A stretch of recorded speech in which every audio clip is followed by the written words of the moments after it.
Hello students, we had been reading our 9th lesson in English textbook.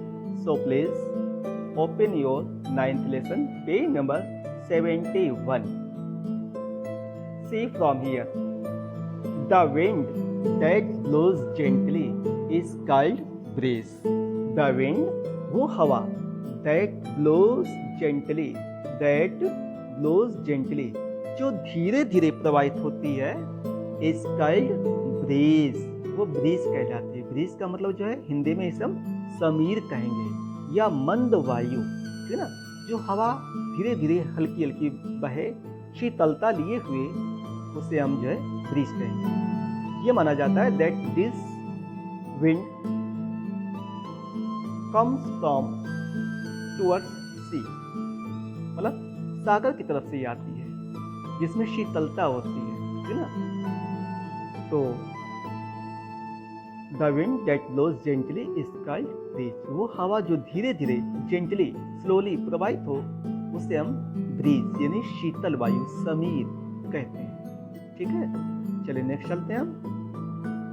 When there is thunder, when there is thunder, जब गड़गड़ाहट हो, गर्जना हो, lightning, जब बिजली चमके, एंड रेन, और वर्षा होने लगे, विद विंड, हवा के साथ, यानी जब हवा प्रवाहित हो तो क्या क्या हो, थंडर, गर्जना हो, लाइटनिंग, बिजली चमके, एंड रेन, और वर्षा होने लगे, it is called A storm, तो उसे हम स्टॉर्म कहते हैं, यानी कि तूफान कहते हैं, ठीक है बेटा। यानी कब, when there is thunder, lightning and rain with wind, जब तेज हवा चले और उस तेज हवा के साथ जो है गड़गड़ाहट की आवाज हो, गर्जना हो, बिजली चमके भी यानी बादल चमके, वर्षा होने लगे, तो it is called A storm, तो ऐसी हवा को जो वर्षा लेके चले उसे हम तूफान कहते हैं, ठीक है ना, स्टॉर्म, तूफान कहते हैं, ठीक है। नेक्स्ट चलते हैं। Very strong wind is called a gale, ठीक है। Very strong wind is called a gale, जो बहुत तेज हवा चलती है उसे हम गेल कहते हैं। गेल का मतलब जो है आंधी। Very strong wind is called a gale, gale माने आंधी, जो बहुत तेज हवा चलती है, अपने साथ मार्ग में पड़ने वाली तमाम चीजों को उड़ा ले जाती है, उससे हम कहते हैं गेल यानी आंधी, ठीक है। चलिए नेक्स्ट चलते हैं। Wind blows in one direction और द अदर, हवा जो है किसी एक दिशा में, वन डायरेक्शन, और द अदर, किसी एक या दूसरी दिशा में प्रवाहित होती है, यानी हवा की प्रवाहित होने की कोई न कोई दिशा होती है, एक तरफ से दूसरी तरफ हवा चलेगी, ठीक है ना। उसकी दिशा निर्धारित तो नहीं है, वो किधर को जाएगी ये निश्चित नहीं है निश्चित, लेकिन तो अभी बात आपको हमें बतानी पड़ेगी, एयर प्रेशर से रिलेटेड है ये।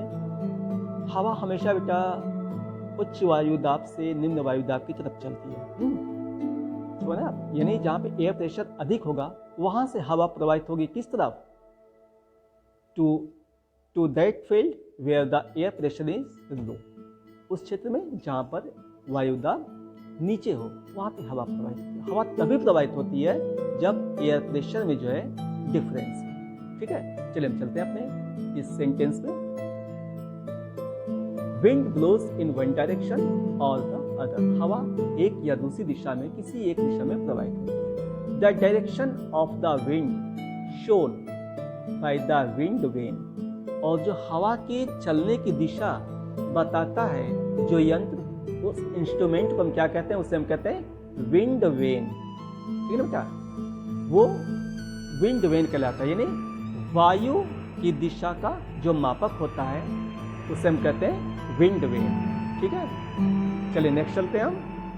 देखिए आपके सामने फिगर बना हुआ है, ये एरो वाला है, और इधर जो है east west north and south लिखे हुए हैं। तो एरो वाला जो ये वाला पोर्शन है, ये वाला यहाँ पे जो है वो लूज होता है, और यानी वो मूव कर सकता है, ये एरो जो बना हुआ है तीर वाला, ये मूव कर सकता है, जिधर हवा प्रवाहित होगी उधर ये घूम जाएगा, इधर घूमे या इधर घूमे, जिधर को जो है हवा प्रवाहित होगी वो उसको घुमाने लगेगी। तो इससे पता चल जाएगा कि हवा किस दिशा में प्रवाहित होगी। इससे हम क्या कहते हैं? विंड वेन कहते हैं। ठीक बेटा, चलिए हम आगे चलते हैं। देखिए आगे लिखा हुआ है, a strong wind can blow everything that comes in its way. A strong wind जो बहुत तेज हवा होती है यानी कि आंधी, ठीक ना, कैन ब्लो एवरीथिंग वो सब कुछ उड़ा ले जा सकती है, दैट कम्स इन इट्स वे उसके रास्ते में जो कुछ भी पड़ता है उसे उड़ा ले जाने की क्षमता होती है हवा में, जो तेज हवा होती है उसमें, ठीक है ना।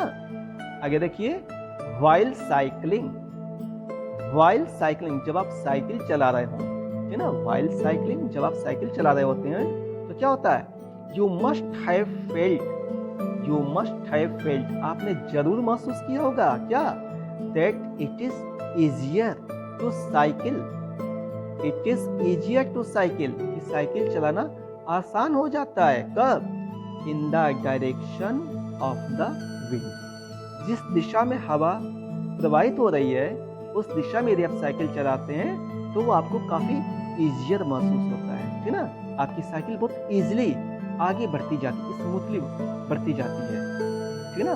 आपको उस पर कम बल लगाना पड़ता है, आपकी साइकिल बड़ी आराम से धीरे धीरे आप चला तभी जो है फास्ट चलती जाती है, ठीक है। आगे देखिए, यू फील, और आप ये भी महसूस करते होंगे, दैट समथिंग इज पुशिंग। उस समय कब? जब आप हवा की दिशा में साइकिल चला रहे हो तब कैसा महसूस होगा आपको? यू फील, आपको ऐसा महसूस होगा that something is pushing your cycle, pushing your cycle यानी कोई चीज आपकी साइकिल को धक्का दे रही है, ढकेल रही है फॉरवर्ड, आगे की तरफ, यानी जिस दिशा में आप जा रहे हैं हवा भी उसी दिशा में चल रही है, तो ऐसा लगेगा जैसे आपको कोई ढकेल रहा है। वो कौन है? वो हवा है, ठीक है ना। ऑन द अदर हैंड, और दूसरी तरफ, ऑन द अदर हैंड दूसरी तरफ, cycling against the wind is difficult. Cycling यानी साइकिल चलाना जो है ना, किधर? अगेंस्ट द विंड, हवा की दूसरी तरफ, यानी जिधर को हवा प्रवाहित हो रही है उसकी उल्टी दिशा में यदि आपको साइकिल चलाते हुए जाना है तो क्या होगा? इज डिफिकल्ट, वो एक कठिन काम होता है। क्यों? यू फील, आपको ऐसा लगता है, that, you feel that there is a force, there is a force, कोई ऐसा बल लग रहा है, that is pushing your cycle backward, जो आपकी साइकिल को पीछे की तरफ ढकेला, यानी जिधर आप जा रहे हो पीछे को ढकेल रहा है, बल लगाना पड़ रहा है। क्या होता है ये? Actually it is the wind, वास्तविकता क्या है? इट इज द विंड, वह हवा होती है, दैट इज पुशिंग, जो ढकेल रही होती है, योर साइकिल फॉरवर्ड और बैकवर्ड, आपकी साइकिल को आगे ढकेले या पीछे ढकेले, वो कौन होती है? वो हवा होती है, ठीक है ना। दिस शोज, ये बात ये दिखाती है, ये प्रकट करती है, दैट विंड हैज फोर्स, ये बात ये प्रकट करती है कि हवा में जो है क्या होता है? फोर्स होता है, बल होता है, ठीक है बेटा।